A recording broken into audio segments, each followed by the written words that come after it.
Now, what do we do with the gospel this morning?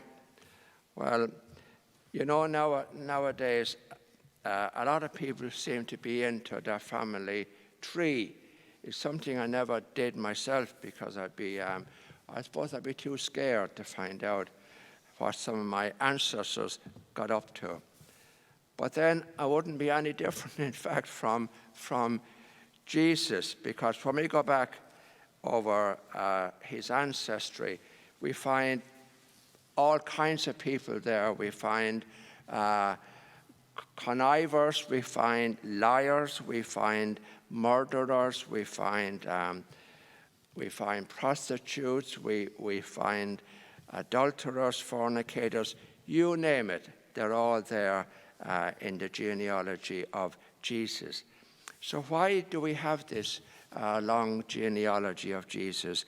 And it is to show that Jesus was totally human, that he became totally one like us.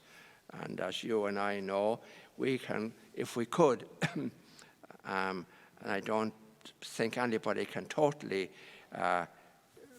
trace where we came from, totally trace our own genealogy. We can go back so far, but maybe not right back that far. We'll find too that a lot of in our genealogy, our forefathers and our great forefathers and the ones before them too got up to all kinds of things.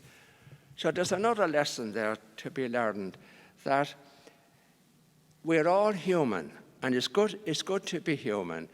And a lot of people are not prepared to accept their humanity and to realize that they are totally human. And if you're totally human, we are all weak and we're all prone to sin. But that doesn't come between us and God. And that's what God is trying to point out in the genealogy this morning. And Jesus came. I think we restrict Jesus very much when we say he came to die on the cross to save us.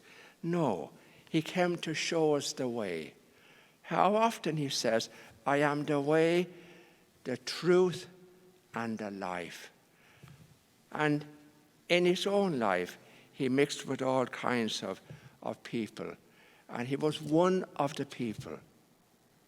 He didn't mistreat, he didn't reject anyone. So we got to remember that in our lives, how prejudiced we can be. Where do you come from? Who was your father? Now, asking questions like that, rather than accepting the person in front of us. And that's what Jesus wants us to do. Every human being, irrespective of their nationality, the color of their skin, who their parents or grandparents were, are a beloved child of God. And that comes through in the genealogy this morning. So Jesus came to be one of us and to be totally human.